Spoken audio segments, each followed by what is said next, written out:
السلام علیکم ورحمت الله وبرکاتو. مینوال اوسئ چې تاسو ته پته ده چې د دې چینل نه چې کوم دی د خطاطۍ الفابیټ چې دی او هغه طریقه کار مونږ د دې خپرونه کوو. د دغه خطاطۍ د الفابیټ په سلسله کې نن زمونږ نوی چې کوم لیسن دی بس تاسو په وړاندې انشاءالله زه به لیکمه. نوی لیسن کې به مونږ ورکوټې کاف لیکو. د غټ کاف نه پس چې کوم ورکوټې کاف دی انشاءالله هغه به تاسو ذهن نشئ کوئ چې کاف څنګه لیکل کېږي، په کومه طریقه باندې کوم نور ټکي د الفابیټ دی هغه په دې کې انوالو دی انشاءالله. دا به تاسو ما سره چې کوم دی ذهن نشین کوئ. ما سره اوسئ چې کاف څنګه لیکل کېږي ګورئ ورته ښه جي. لومبی به چې کوم دی مونږ د دې دا الف جوړو.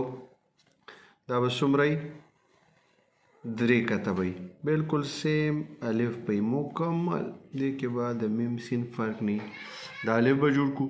دې نه پس به چې کوم دی مونږ دا با چې کوم کشش دی هغه به د دې ځای نه سټارټ کړو.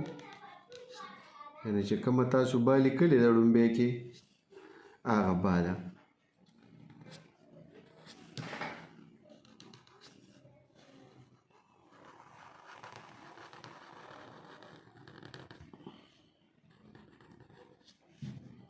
پوره به دې ته چې کوم دی خپل هغه بیلنس برابروئ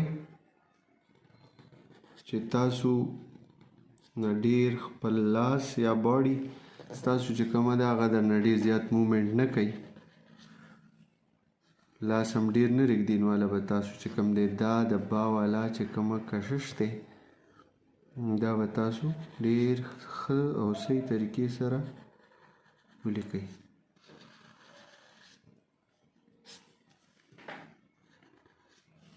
کومه درنه پکې نامکمله حصې پاتې کېږي هغه د اپر نوک سره تاسو چې کوم دی کمپلیټولی شئ. ښه لومبی دا حصه ده، بیا ورپسې دا حصه ده. دا څومره ده؟ دا الف چې کوم دی دا موږ سره عام نارملي چې کوم دی دا 3 کت لیکلی کېږي. 3 کت.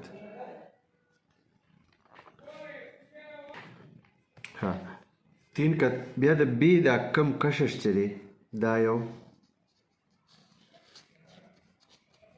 دا به مونږ سره وي عام نارملي چې کوم دی دا مونږ سره 11 کت د دې طول وي. خو دا تاسو نوم لیکلی شئ، صحیح ده. دا تاسو 13 هم لیکلی شئ، دې نه هم بیا زیات لیکلی شئ. د دې نه پس چې کوم دی د دې ځای نه لمبایي دا د اونچایي چې ده دا به 1 کت وي، صحیح ده. دا الف چې کوم دلته کې دې سره جوین کېږي په دې پوینټ باندې د دې ځای نه به دا چې کوم دی ته د دې ځای نه به دا څومره دا به چې کوم دی 2 صحیح 1/2 کت په د دې اونچایي وي.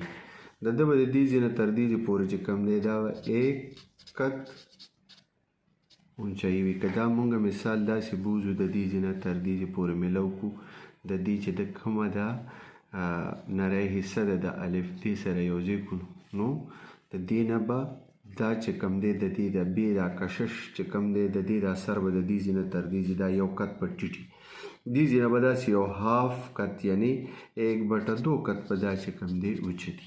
ښه جي. بیا به مونږ راشو بره چې کوم دی باندې دا اوپري کشش ورته مونږ وایو، دغه زبر هم مونږ ورته وایو، مونږ کاف زبر ورته مونږ هم ویلی شو هم نارملي مونږ داسې ورته استعمالو دا ټکي. نو د دې ځای نه به مونږ دا هم د الف یو حصه ده او الف ګڼلی هم شي. دا چې کوم دی دا به مونږ نارملي چې کوم دی دا مونږ 3 کت هم لیکو. دا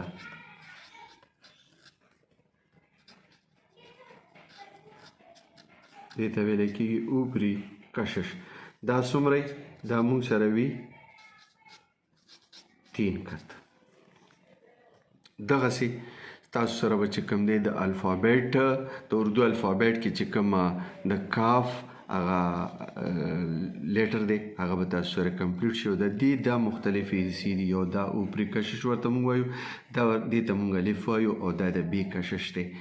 څنګه ترتیب سره مو ولیکل لومبی دا بیا دا او بیا دا دغه ترتیب سره ترتیب وار ولیکئ او خپل مشق او اکسرسایز په ښه ټیک ټاک طریقې سره وکړئ.